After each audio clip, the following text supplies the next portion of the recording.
जय बोलो देवादिदेव 1008 श्री भगवान महावीर स्वामी की जय। अहिंसा परमो धर्म की जय जय जय। परम पूज आचार्य गुरुवर श्री विद्यासागर जी महाराज जी की जय जय जय। बोलिए आचार्य भगवान गुरुदेव श्री समय सागर जी महामुनि राज की जय जय। देखिए 2-3 बार जयकारा होगा हाथ उठा करके। एक बार जोरदार जयकारा लगाएं। बोलिए आचार्य भगवान गुरुदेव श्री समय सागर जी महामुनि राज की। और अब ओम और कुछ रह गया। ओम नदी की तेज धार में 2 तिनके बहे जा रहे थे। एक तिनका उस धारा को रोकने की चेष्टा में उससे जूझ रहा था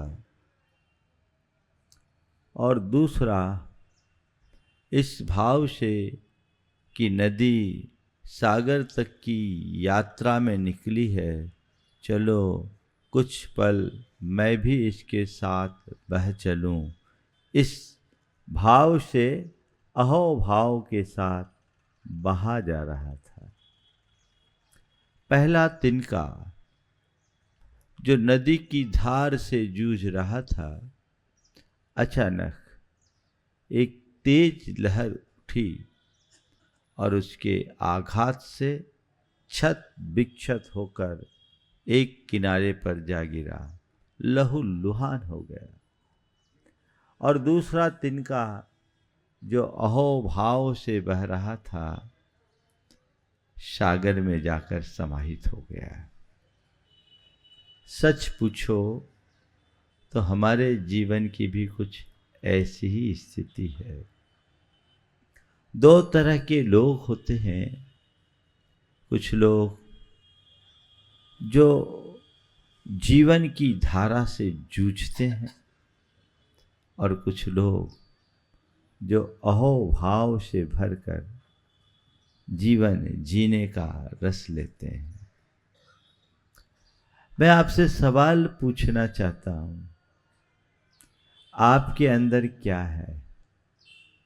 आप जी रहे हो या जीवन का रस ले रहे हो? क्या कर रहे हो? बहना तो इसी धारा में है। अगर जीवन और जीवन की व्यवस्था को स्वीकार करके बहोगे तो जीवन का रस ले सकोगे,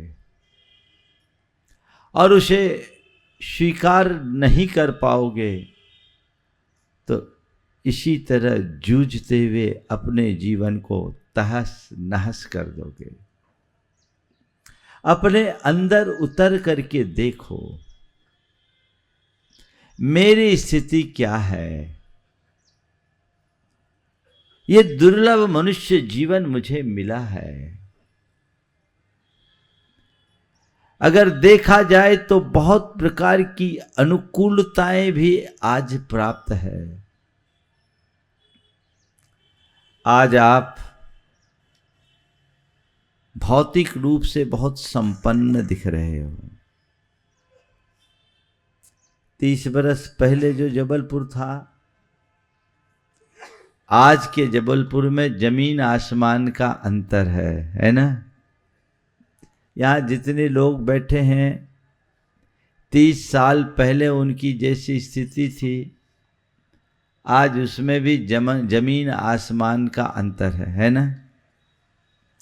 बाहर से आप संपन्न हुए हो, अंदर उतर कर देखो, क्या भीतर से उतने प्रसन्न हो? बोलो, क्या उत्तर आ रहा है? हाँ? क्यों नहीं? संपन्नता बढ़ी तो प्रसन्नता क्यों चले गई? केवल इसलिए कि हम जी तो रहे हैं पर जीने की कला से अनभिज्ञ हैं। हमें जीने का रस लेना है। सवाल ये नहीं है कि हम कितना जिए, सवाल ये है कि हम कैसे जिए। जैसे तैसे जिंदगी गुजार देने में कोई उपलब्धि नहीं। उपलब्धि तो तब है जब हम जीवन का रस ले, जीवन के मर्म को समझे।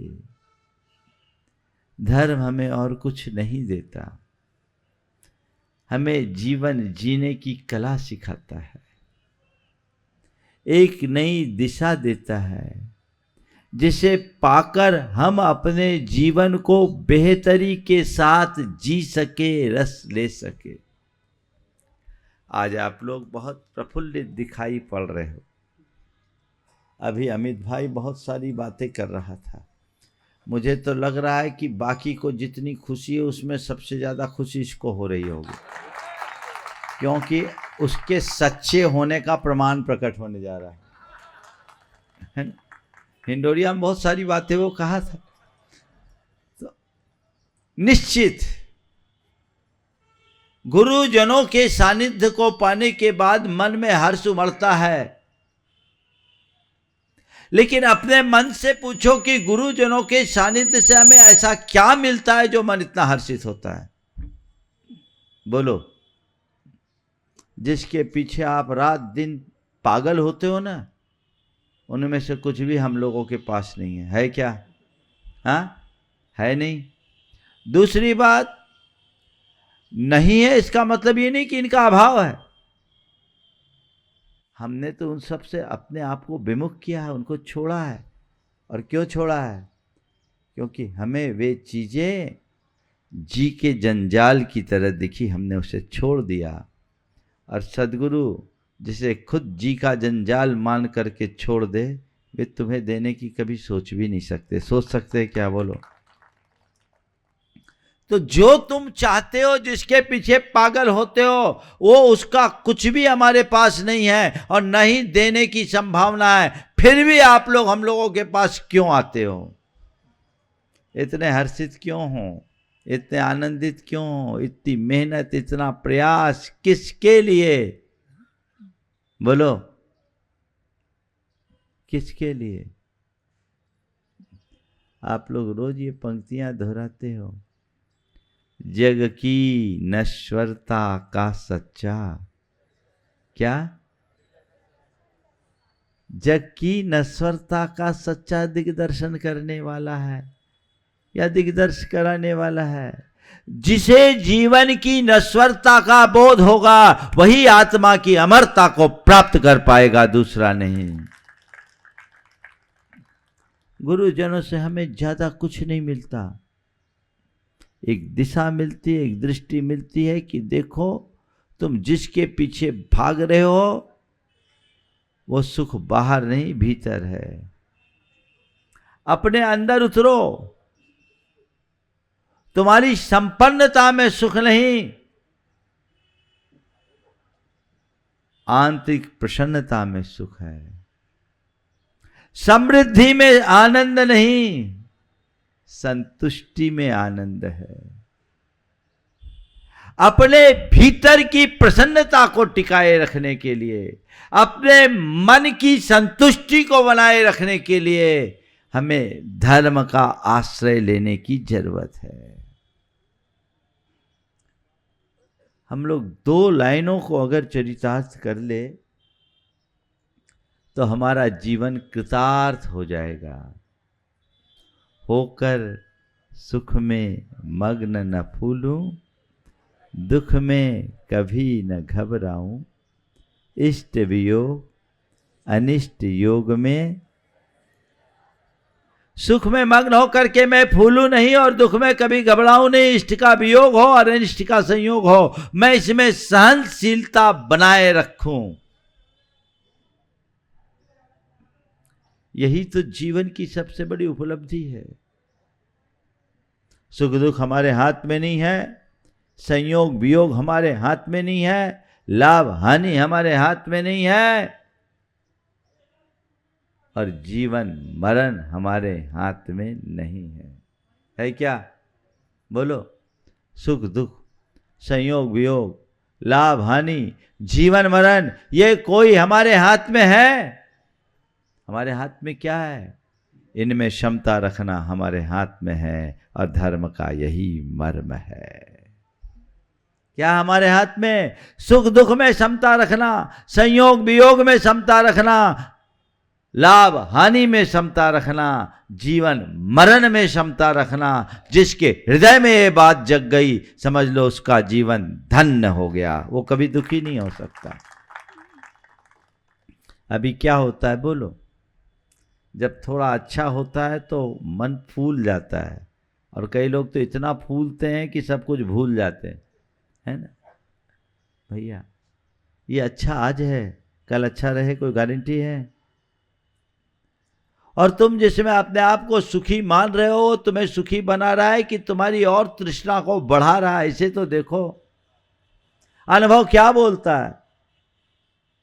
जो चीज अभी हमें सुख दे रहा है वही थोड़े पल में दुखी बना देता है, बोलो, है ना? अभी आप लोग प्रवचन सुन रहे हो, बड़ा आनंद आ रहा है कि नहीं आ रहा है? आ रहा है। अगर ये प्रवचन 12 बजे तक चले तो बोलो, अरे महाराज कहाँ फंसा दिए। हम तो ये सोचे थे कि महाराज बहुत पंचुअल है, टाइम पर आएंगे, प्रवचन होंगे, 10 बजे तक फुर्सत हो जाएंगे, पर अमित भैया ने तो 10 बजे के बाद माइक ही दिया महाराज। अभी बिहार काल चल रहा है, इसलिए थोड़ा विलंब हुआ, लेकिन ये मान करके चलना हमारा सारा कार्यक्रम समयबद्ध ही होता है। ये जबलपुर वालों का सौभाग्य है कि गाड़ी कहीं जा रही थी और कहीं मुड़ करके आ गई। इस अर्थ में आप सबके पुण्य की सराहना तो करनी पड़ेगी, लेकिन गुरुओं को आप ले आए, किस लिए लाए इसे ध्यान रखो। भाव मन में जगाओ कि हमारे अंदर समता कैसे बढ़े, हमारे अंदर सहजता कैसे आए, हमारे अंदर सरलता कैसे आए, और मन में संतोष कैसे जगे। यही ना उपलब्धि है। अगर गुरु से कुछ प्राप्त कर सकते हो तो बस यही दिशा है। सुख हो या दुख, दोनों को सम दृष्टि से देखो, उसमें समता भाव रखो। संयोग हो या वियोग, दोनों में समता भाव रखो। लाभ हो या हानि, दोनों में स्थिरता रखो। और जीवन हो या मरण, सब में समता रखो। जीने का यही मंत्र है। देखो, आपके घर में बहुत तरह के लोग आते हैं कि नहीं? सबका स्वागत करना पड़ता है, कुछ का करते हो, कुछ का करना पड़ता है ना? घर में चाचा ताऊ आ जाए तो कोई एक्स्ट्रा व्यवस्था बनानी पड़ती है क्या? कुछ नहीं, जो घर की व्यवस्था है उसी व्यवस्था में काम हो जाता है। और वो जब जाते हैं तो कुछ दे के जाते हैं, है ना? लेकिन किसी दिन जवाई का आना हो तो, हाँ, अगर जवाई का आना हो तो आपको बहुत सारी एक्स्ट्रा व्यवस्था बनानी पड़ती है। और जाते समय उसको टीका भी काटना पड़ता है। करना पड़ता है कि नहीं करना पड़ता? लेकिन फिर भी आप करते हो ना। बस मैं आपसे इतना ही कह रहा हूँ, सुख आए समझ लो चाचा आए, दुख आया समझ लो जमाई आया। स्वागत दोनों का कर दो, इतना ही करना है ना। रोज व्यवहार में करते हो, है ना? बस वो करो। यही मार्ग है जीवन का, जीने का। इसी दिशा में जब हम चलेंगे तो अपने जीवन में कुछ अच्छा घटित कर पाएंगे। वैसी दृष्टि अपने अंतर मन में विकसित कीजिए। मन में ये भाव आए, होकर सुख में मग्न न फूलूं, दुख में कभी न घबराऊं। संयोग वियोग हमारे हाथ में है क्या? बोलो। सब चाहते सब मेरे मन के अनुकूल हो। आज तक ऐसा हुआ कि सबके मन, हमारे मन के अनुकूल ही सब कुछ हुआ हो? एक भी व्यक्ति ऐसा है जो इस सभा में कहे कि जो मैंने चाहा वो मुझे मिला? जो मैं चाहूं वो मुझे मिले, ये मेरे हाथ में नहीं है। लेकिन जो मिला उसे मैं चाहूं ये मेरे हाथ में है। जो तुम्हारे हाथ में है उसका आश्रय लोगे तो सुखी रहोगे, और जो तुम्हारे हाथ में नहीं है उसके पीछे भागोगे तो जिंदगी भर आंसू बहाते रहोगे। तय करो क्या करना है। संयोग वियोग में समता रखो, लाभ हानि में समता रखो, जीवन मरण में समता रखो। मार्ग यही है। इस मार्ग को अंगीकार करके हम चलेंगे तो निश्चित हमारा जीवन आगे बढ़ेगा। यहीं पर विराम। जावानी के ज्ञान ते सूझे लोकालो, सोवानी मस्तक धरु सदा देत हो ढो। हे जिनवाणी भारती तो जपो दिन रैन, जो तेरा शरणा गए सो पावे सुचैन।